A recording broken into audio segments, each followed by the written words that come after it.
Well, we may not be on yet. We are on live. Hello, everybody.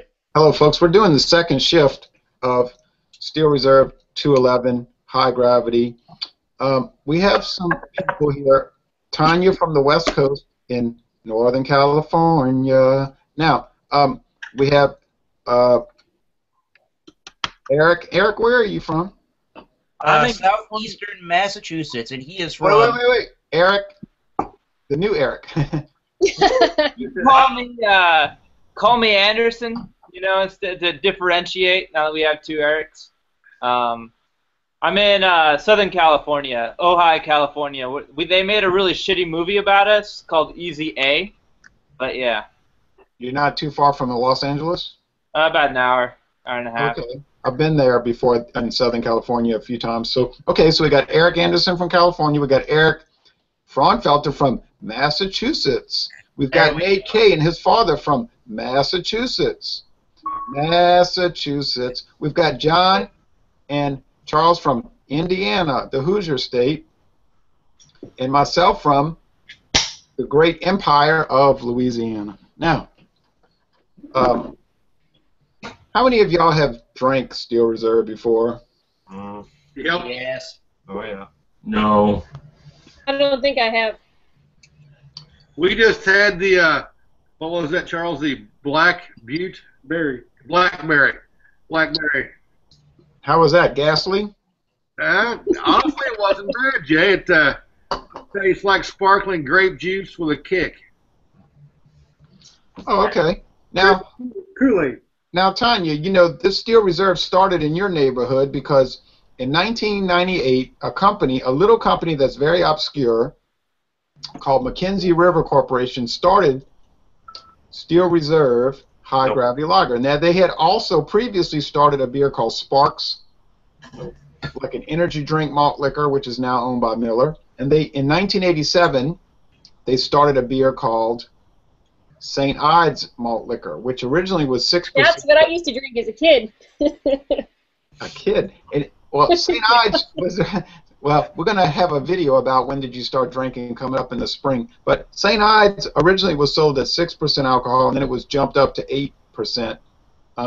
Now, Mackenzie River sold the Sparks line of beers and the Steel Reserve line to Miller. I'm sure they got a pretty good amount of money for it. And now Miller has expanded the line with all this alloy series. John, Sharon, you want to tell the audience what the deal is about the alcohol level on Steel Reserve? Well, isn't there a few different varieties of the alcohol volume on this? And they're like a 6.0 and an 8.0 and an 8.1?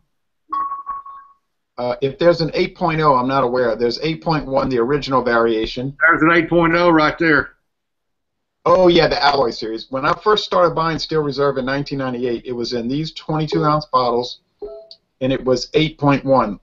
Then, in 2003, Miller introduced this 6% version, and for whatever reason, they decided to make Louisiana one of their 6% areas. I've never seen the 6%. You might see it in a couple of months. Yep. Don't you think?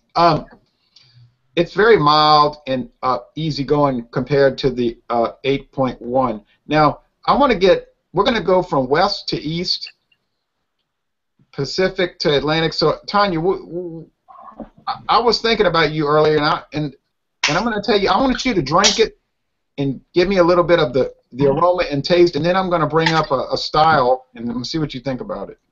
Okay, that was actually one of the things I did a little bit of research on during the first call is what style of beer is this, so I can have my BJCP style guide open. And of course, then I got into the malt liquor situation, and they don't have a style for that. Correct. It definitely has a lager smell, but there's something different about it, and I'm not certain what that is. It's made with... Maybe it's less corny.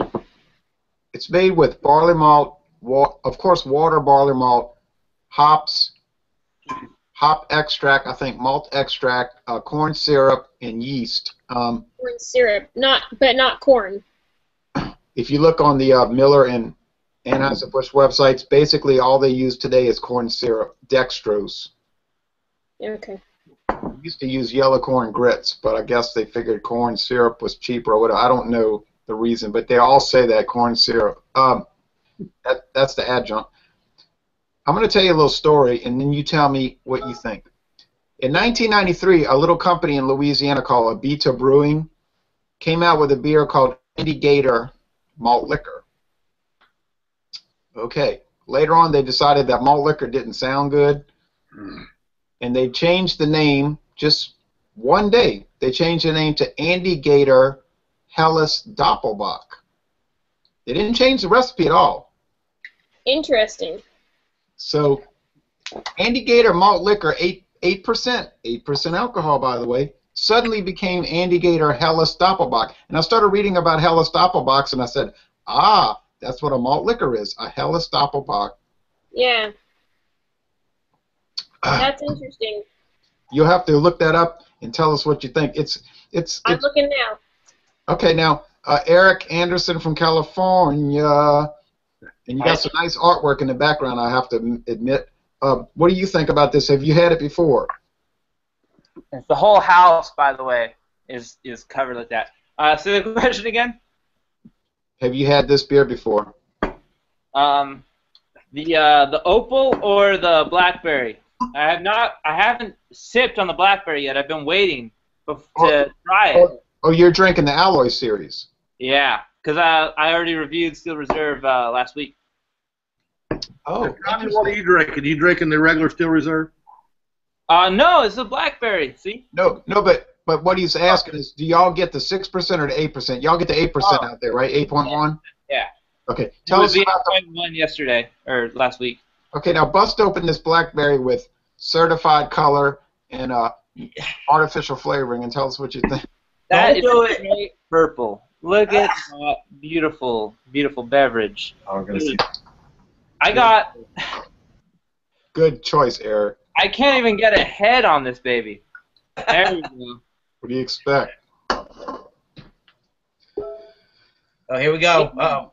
It is literally. Uh-oh. Kool-Aid. Yeah. Grape Kool-Aid. It is literally carbonated grape Kool-Aid with vodka in it. That's basically what it's pretty Gnarly. Oh my gosh. It's like chalky. It's fucking like chalky. Like, oh my god, it's terrible. It's almost just like eating pure Kool-Aid powder.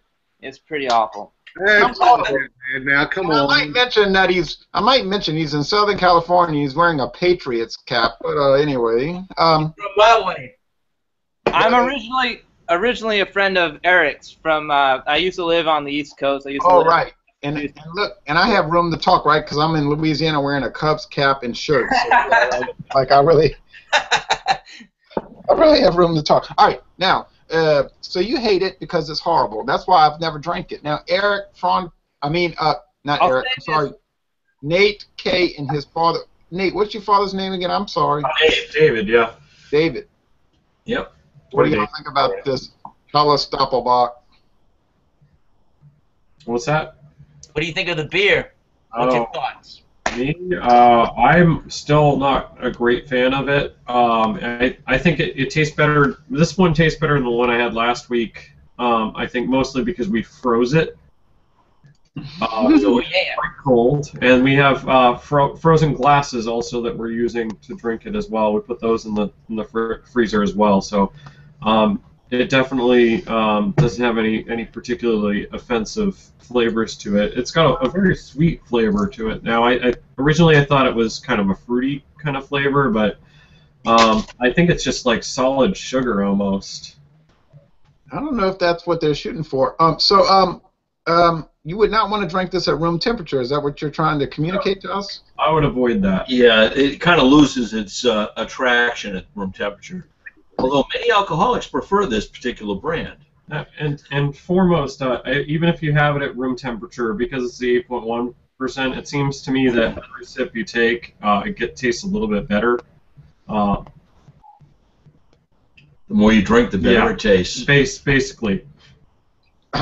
Yes, and that is even a Bible story. Now, no, it's the truth. I'm not making a joke. But anyway, no, I'm picking up some fruitiness. I'm picking up in the I'm talking about the aroma. Now the flavor, I'm picking up some hoppiness. I think the IBU on this is around 17, because if they made it too low, you would gag. You know what I mean? Like they have to kind of up the hops to cut that sweetness, because it's going to be doggone sweet. You know. I think I remember reading on a distributor's website that the IBU was 17. There is a hop background. It's in the background. It's not obviously not a hop forward beer. There is corn syrup, there's malt, there's water. But I'm telling you what. But remember now, folks. I'm drinking a 6%. This beer, the 6%, is clean, crisp, and refreshing, and it is only $3.99 for a 6-pack of pints at Walmart. I thought I'd bring that up. Now is that comparable to a Mickey's, or is that? Well, Mickey's is 5.6, so I would say it's comparable to Old English, but not as cloying as Old English. Old English is a little bit, it's a little syrupy, but I'm not going to disparage Old English. I've been drinking that off and on since the old Pabst Blue Ribbon days. Pabst Brewing Company used to own Old English, and they used to say on the bottle and cans, charcoal filtered. But now Tanya, another one I used to drink as a child. Huh?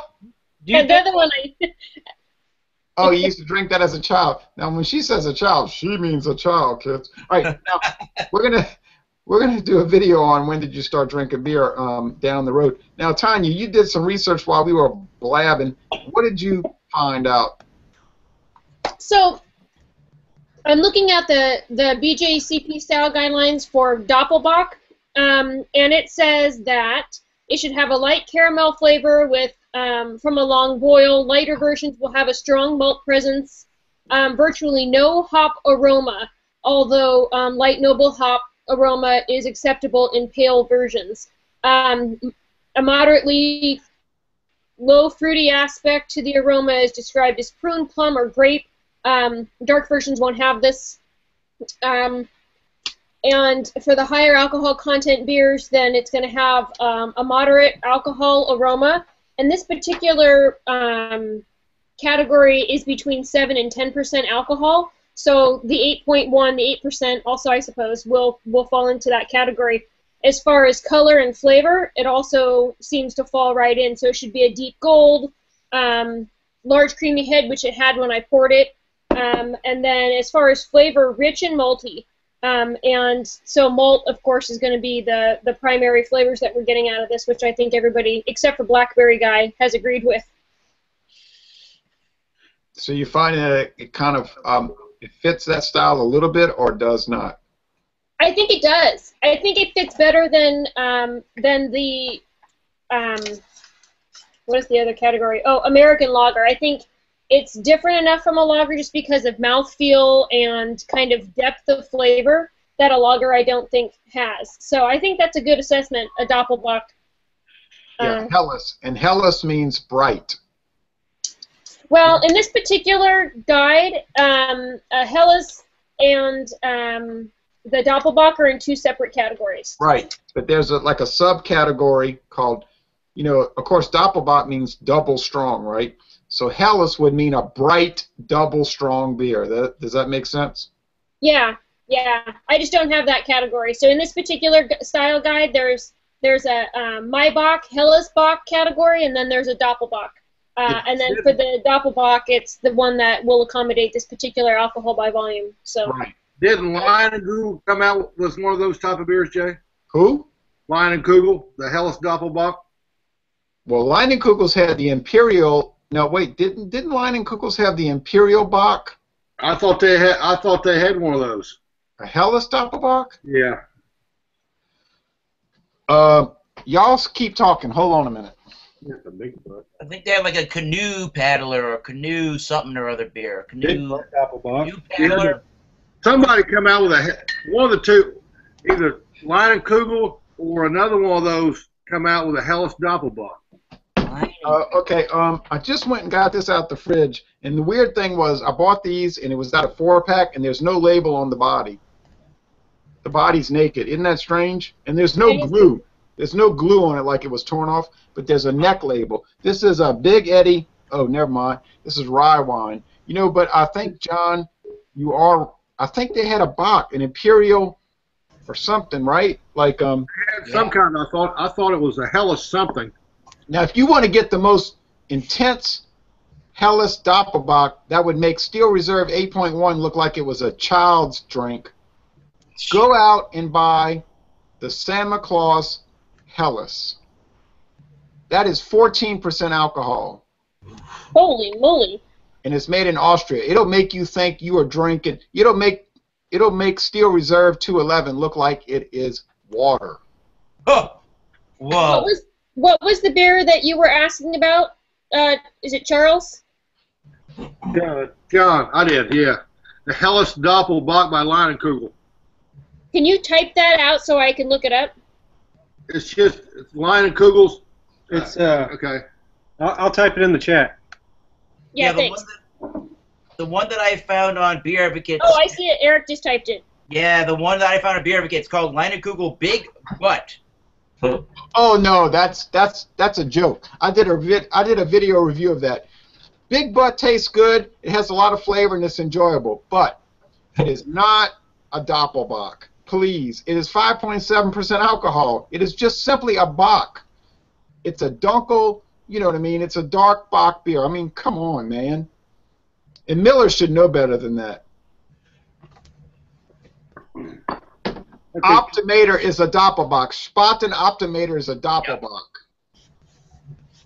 And it's a great Doppelbock, too, by the way. So we got to review the Steel Reserve last week with Eric with the keg. Yeah. And I'd really like to try the 6% version of the Steel Reserve because I think the 8+% is pretty harsh. And I think the only thing that made it better was the spike punch and the blackberry because it was already sweet and it added flavor to it and it kind of covered up the harshness of I guess the extra alcohol or whatever in it. Oh. Yeah, but Charles, don't you think if you drank too much of that sweetened artificial flavored drink, it would make you feel really sick? Oh, definitely. I think it's neither beer, the Spike, the Black, or the Steel Reserve 8+% am I going to sit back and hammer. Oh, no, you do not hammer Steel Reserve. Unless you're drinking the 6%. Now, 6% is drinkable. I drank a 24-ounce. I'm almost done, and I am not really feeling it. Now, I want to say something here. Eric Anderson, you said this. Yeah. You said Spaten Doppelbock was one of my go-to beers for a minute. Unfortunately, it's now owned by Anheuser-Busch InBev. So what's the point you're trying to make? Because do you think they changed the recipe? I haven't noticed any change in the taste. Honestly, no. I really don't. I think Anheuser really lets them do what they're going to do. I agree with that. But just it's sad that it's not owned by them anymore. It's more my point. You know what I mean? Just it's sad to me how Anheuser-Busch owns like 70% of the beer rack. You know, Right. But honestly, no, I don't think Anheuser-Busch changed anything at all. Okay. It's still a very good beer. I still love that beer. I love pretty much everything Spaten makes. But that's one of my favorite choices of Spaten's whole.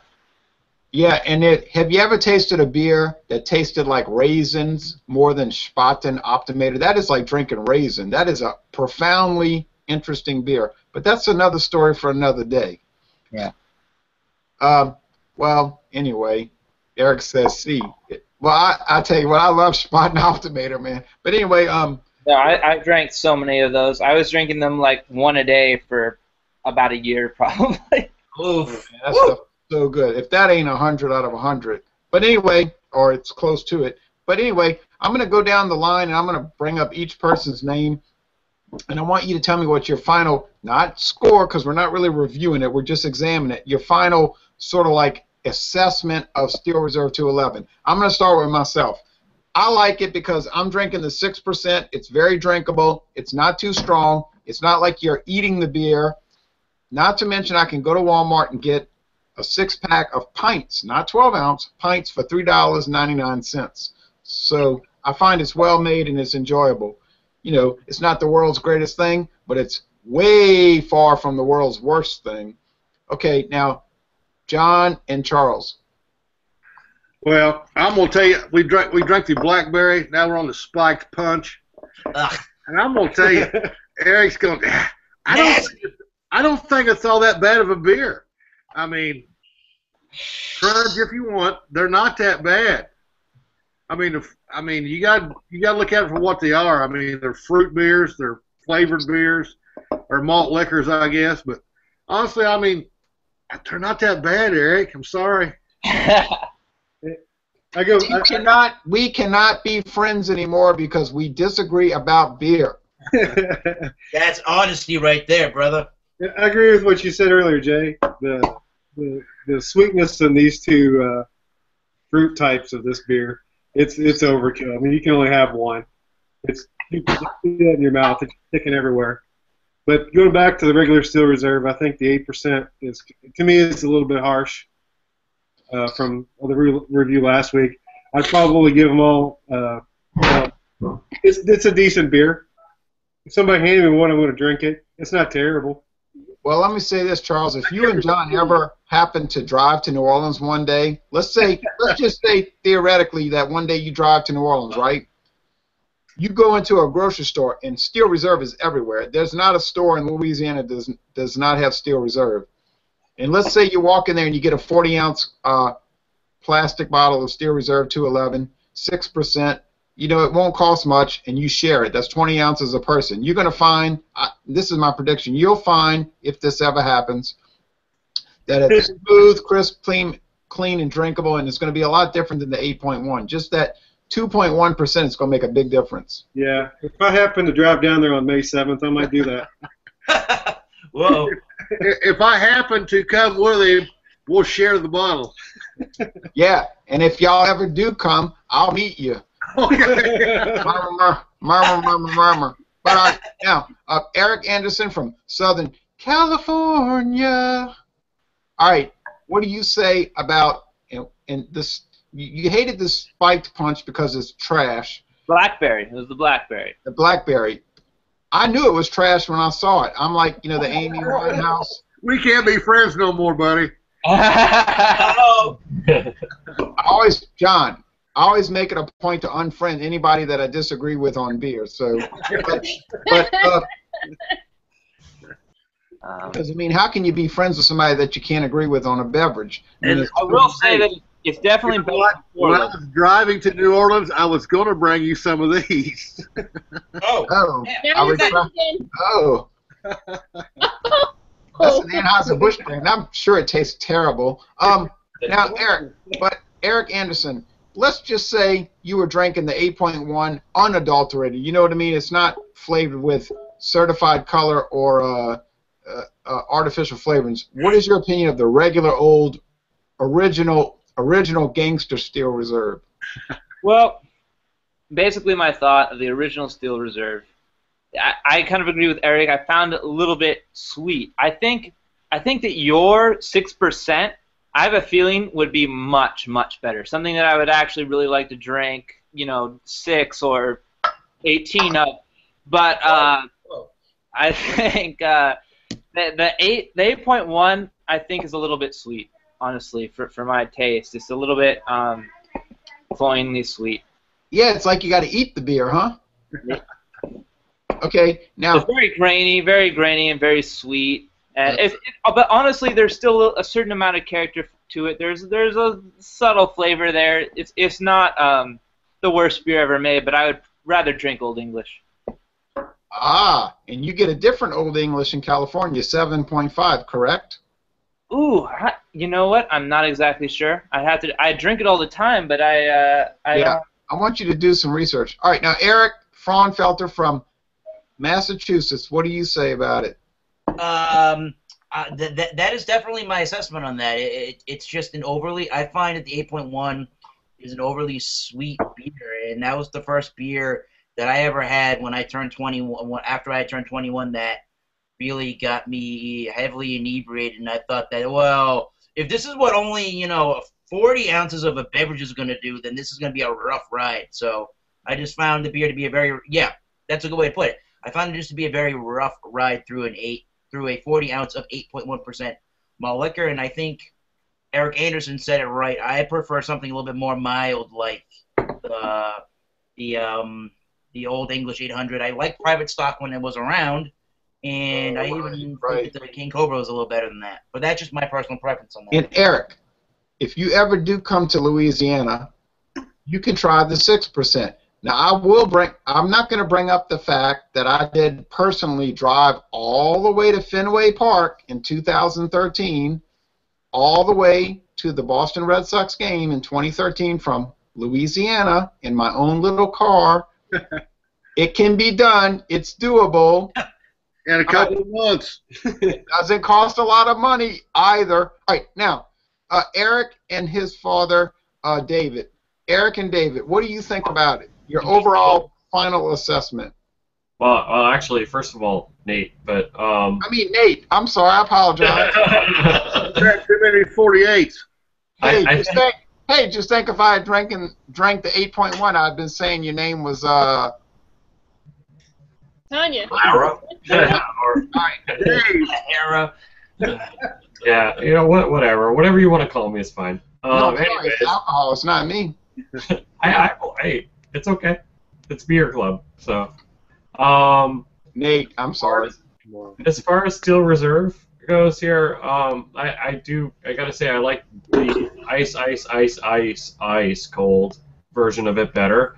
But I think I figured out why, and it's because of something John threw. He put up on the screen there. He had a bottle of Bourbon Barrel. Was it bourbon beer or something like that? Bourbon County. Yeah. So like, that's not the bourbon flavored beer, right? Yes, it is. Okay. So that's the beer that we Um, stood in line for 7 hours to get to Chicago. Yeah. It costs a little bit more than Steel Reserve, but anyway. I'll tell you what the sweetness in this reminds me of is the same kind of like sweet flavor that I had with when I was tasting one of the local craft bourbon barrel ones up here actually, and it was I guess people like it if you like that kind of flavor, but it was just something that really I don't know why it just hit my taste buds the wrong way, and I get a little bit of that reminding from I guess the fruity flavor in it kind of reminds me of it a little bit. So, but what do you think? I thought needed a little more carbonation and throw in a little more hops, and you'd have something that was really, really good. Right. So in other words, but Mr. David, you understand if they make it too hoppy, then people are going to say what? Oh, it's too bitter. Yeah, tough for them. And the flavored version of it, we had something in college. We had some. It wasn't moonshine. It was pharmaceutical grade ethanol. So it was basically pure. Yeah, exactly. Pure ethanol, 99.9%. And we put Zarex in it, and we called it Purple Jesus. Whoa. Because it was purple, and when you drank it, you went, Jesus. Well, let me say this to you. That sounds horrible. It was fun at parties. It's efficient. That ain't my kind of party. All right, now, if y'all ever come to Louisiana, and it can be done, you might want to make a trunk full of let me bring this up. I did a video in Detroit, Michigan last year where I showed my trunk full of beer that I bought in Detroit. And for people that are into malt liquor and street level drinking, Detroit is a place to go. But anyway, Or Brockton. Well, can't speak for Brockton. But I spent 6 hours walking around Detroit with double handfuls of 40-ounce bottles of beer. I can assure you of that. But now Tanya's going to finish us out on this. And Tanya, I like to watch her videos because she always has like a very unique, and not very unique, but a unique, because I had a professor in English one time said you should never say very unique because unique means it's totally different than anything else anyway. You know what I mean? So you can't be very totally different from anything else. But Tanya has a unique and interesting perspective on beer, and I like her videos because she focuses so much on style and grading things to style, which I think is very important. That's why I watch every video she makes for beers that I've drank. So what is your final assessment of the 8.1% original 1998 Steel Reserve? You know, actually, and I have to say I'm a little shocked. I think it's actually a pretty good beer. And I think it was, gosh, I have to look back at the notes. Oh, so it was Nate who had said that the reason he doesn't like it is because it reminds him of bourbon. And I think that might be why I like it, because it does have that kind of brown sugar sweetness to it that I think I find enjoyable. And I think it has a good body to it. Like lagers, when I read this can, it says 8.1% high gravity lager. I think it's going to be sweet, taste like canned corn, have no body, be kind of watery, and it really was opposite of all of that. It's very sweet, but in a way that I think is complex and enjoyable.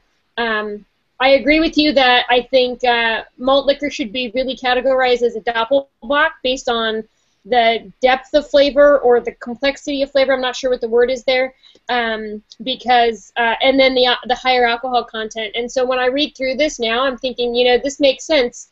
It's not my favorite style of beer. It wouldn't be my go-to, but it's good. I like it. See, I'm kind of lost on where they're coming off. I mean, I shouldn't say it like that, but I don't understand that there's no way that this has any taste of a bourbon beer whatsoever. I don't think. No, I didn't say it tastes like bourbon. It has the same kind of brown sugar sweetness that a bourbon has. Okay, yeah, okay, I could get that. Yeah. Right, the sweetness of it. Yeah. In a different way than a lager has a sweetness. Like, to me, a lager has like a canned corn sweetness. It's like a vegetable sweetness, and this is like a sugar sweetness, and you know, so I'm like a burnt sugar sweetness, and so that's the difference to me. And when somebody said bourbon as I was taking a drink, I was like, yeah, that's exactly what I'm tasting is bourbon, or like I think Korbel VSOP brandy that tastes like brown sugar and vanilla, that kind of thing. It's not as refined and cloyingly sweet as that, but it's in that direction. I'm glad you brought up the term brandy. I was going to say something about brandy, but I was reluctant to mention brandy. Reluctant, why? I thought people would make fun of me. Oh, well, good. I'm glad I just jumped in on that one. Now, I've been saying bad things about Steel Reserve 8.1 the whole night, but I have to admit that every time I drive through northwestern Georgia on Interstate 59, I always make sure I stop at the Pilot gas station and buy a 24-ounce can of Steel Reserve 211 Triple Export. So I can't really say too much about it if I'm buying it every time I drive through that area, right? But, you know, I mean, I think it's all right. It's not the worst thing. If you want to try the worst thing, come with me to Detroit and we'll buy some camo. Then you'll do like I did on my video and you'll sling it against the fence. That is a review if I've ever seen one. You saw it, huh? But let me say this. That's a beer that makes you want to physically attack somebody. All right. I'm going to watch that now. Let me say this. We drank the blackberry and we drank that, fruit punch. And Quirrell, Eric, go ahead. They're not bad beers for what they are. That's better. I mean, they're over fruity. They taste like medicine without the medicine in them. Yeah. In it. For the style and for what they are, these aren't bad beers. I enjoyed it. I mean, we sent a pound of 48 ounces of freaking beer for $3.74 for 248 for 224-ounce beers. You can't beat that. I mean, you can. But John, and before we close this out, because we got to end this, John, if you had a choice between those flavored things and the original non-flavored Steel Reserve, which one would you pick? You and Charles. I'm sorry, you and Charles. I'm sorry. In my opinion, I would take the fruit beers. Wow, Charles. You would take the fruit beers? Yes. Over the 8 point whatever percent. Over the 8.0, yes, I'd take the fruit beers over the 8.0. I take that damn berry thing to heart. Wow. I'm shocked. No. No, I don't believe it. No. I would. I'm being honest. Everybody just said they wanted to throw it down the drain or they couldn't finish it, and you prefer it over the standard? Yes. Yeah, we're crazy Hoosiers. Yeah. Wait, I'm so stunned. okay, I'm so so stunned. over 8.1 versus 6? I mean, seriously? I just No. mind blown. Wait a minute. They said they would prefer the flavored junk over the 8.1% original lager. Yeah. No, not over the 6 because I haven't had the 6 yet. I had 6. I think the 6 would be much smoother than that 8%. Yeah. I can guarantee you it is, and you'll find that out. But yeah, well, I'm shocked though that you would prefer the flavored over the 8.1% original Steel Reserve. I really am shocked. But you know, thinking back to 1998, I used to drink it. Now I admit to the whole world, to the 200,000 or 300,000 people watching this, I admit that back in 1998, I would drink it. But I would always say to myself, "Oh, it's so harsh. It's so harsh." But I still went back to it. But I did find it was harsh, you know. But I mean, I was trying to learn, you know. Like I figured, just drink it. Stop being a wimp. So I mean, I did drink it, and we get a lot of strong beers around here now. We get Natty Daddy. We get Ice House Edge. So there's a place for those beers, I think. Oh, I think so too. So anyway, this was really interesting. I mean, think about this. Steel Reserve, that's a beer that's pretty picked on. You know, people say, oh, it's terrible, blah, blah, blah. But look how many people jumped on this video. We had to do 2 shifts. How many times do people have to make 2 shifts? Hey, you know what? And I'm not a big fruity beer guy, but I don't think these are all that bad. So if somebody wanted to drink an artificially flavored high-gravity lager, you would recommend the Steel Reserve Alloy Series? Sure would, yes. Any day of the Okay, week. I have a question. How does the Steel Reserve flavored, like the blackberry, which had a little bit better review than the fruit punch, measure up to something like Red's apple or Red's strawberry that I saw in the stores today, which is a flavored beer? Oh, I'd crush your Reds over this stuff. Oh, yeah, yeah. But have you had the Red's Mango yet? I have not. I haven't had any of them because I'm not like a flavored beer kind of person. I'm going to tell you what, if you ever get a chance to drink the Red's Mango that just come out, Tanya thought they were ciders, and I told Tanya yesterday. I said no. They are not ciders. They are ales. yeah, they're a flavored ale beer. Mm. Nate said that Mike's Hard is probably a good comparison, and so it's a not a wine cooler, but a flavored malt liquor, basically. Yeah, basically Flavored ale, a flavored ale malt liquor. Yeah, that's right. But now we got to get off of this because we can go on all night. But you brought up the Reds. The Reds is fascinating because it was invented in South Africa in 1996. But Reds has a regular Reds, which is 5%, and they have the Wicked, which is 8%. Yeah. And the Wicked is the apple and the mango, and I have the mango in the fridge. I got to get on to that tomorrow morning. So Outstanding beer, Jay. You'll enjoy it. yeah, I'm looking forward to that. Tanya, I cannot say that the Reds is going to be good, and I cannot say that you're going to enjoy it in any way, shape, form, or fashion. But I will say that I would be interested to see what Tanya said about it, at least. Even All right, if I'll have to wait until I can see one. If I can get one individually, I don't think I can commit to a 6-pack. I wouldn't buy that. I wouldn't get a 6-pack. But if you can see singles, we get singles around here, you see, so. Yeah, maybe I can go in with some friends of mine or get somebody unsuspecting or something. I don't know. Yeah. So Jay can wrap this up. When I say that the fruit ones were better than the 8.1%, it's really negligible because the 8.1 to me was a little bit harsh. Yeah. And the fruitiness kind of balanced it out a little bit. I mean, if I was drinking the 8.1, if I drink one, I'm probably going to drink a couple more because I'm not going to remember much after that anyway. So. Yeah. I understand how you're framing it, and it makes sense to me. Now I want to close this out. Eric Anderson, you're drinking something that's pale right now. What is that? Blonde. Oh, what I'm drinking right now is a Peters brand. It's I I love Peter's brand. I can get it for like $5.99. All right, from Belgium. Yes, exactly. I love Peter's brand. It's a good beer. I really find Peter's brand because it's a good price for how good a beer it is. From Trader Joe's. From Trader Joe's, exactly. $5.99. Oh, yeah. Ah, now, and Eric, you're drinking the Ballantine India Pale Ale, which was brought back by Pabst about a year ago, and that was an old brand from around 80 years ago. What do you think about it? It says since 1878, and I'm going to tell you, I did a review of this on my beer channel, and I mean, it wasn't that long ago. I don't even remember what the heck I rated it, but I'm going to say that this is, you know, borderline. It's probably like B plus, A minus to me. I really, really like this thing. It's very, very easy to drink. It's a good carbonation. I like the fact that it is 7.2%, 70 IBUs.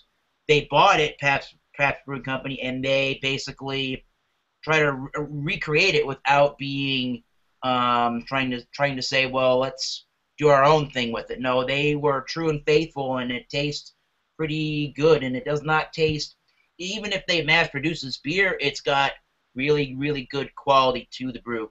So if I go up to the Northeast this summer, I need to buy some. Sure, I would say try this thing, absolutely. Okay, well, that's on my to-buy list. Okay, well, thanks, folks. 70 IBUs for a Pabst Brewing beer. Pretty nice. You said 80 or 70 IBUs? 70. Wow, that's high. 0. That's it's high. it's definitely an East Coast style. I'll tell you that. Yeah, you'd like to try it, huh, Tanya and Eric and David? Maybe. I don't know. I have a love-hate relationship with IPAs. I really have a hard time drinking them. Oh, yeah. Well, it's an English style. It's an East Coast, so it's not going to be as bitter as those, yeah. Okay, well, yeah, maybe I'll enjoy it more. I drank one that had hop oil the other day. Oh my God. Yummy. It hurt. I understand what Tanya's saying. I'm really turning against, and IPAs have been really degraded in the last 4 or 5 years, and that's another video we can make. Well, it was interesting because we went on a long time, but you know, sometimes it's better to go on than to rush through it. Don't you think, John? Exactly. It was fun. I agree 100%. Well, I want to thank everybody. I want to thank Charles, John, Eric Anderson, Eric Fraunfelter, Mr. David, Mr. Nathan, Tanya, and I'm sorry Paul Aubert couldn't get through. I know he wanted to come in from Texas, and I know this because he called me about an hour before we went on air, and he said he had his Steel Reserve ready to go. So I don't know what happened. I'm going to have to call him. He was all excited about it. He was on the first half of our videos that we did. Yeah, but he couldn't get through. He was froze up.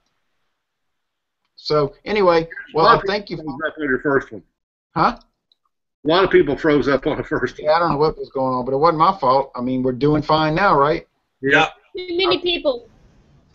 Could be, yeah, could be. All right, well, thanks, and y'all have a good night. Drink beer, but do it in moderation, and everybody get on. I don't know what I'm talking about. All right, have a good. Get it on is what Jay said. Uh-oh. Yeah, I said get on, and I don't know what I'm talking about. Get on with what? But I was thinking to myself, get on with what? What does that even mean? All right, thanks, folks. Reserve fruit punch. No. Enjoy that beer. No.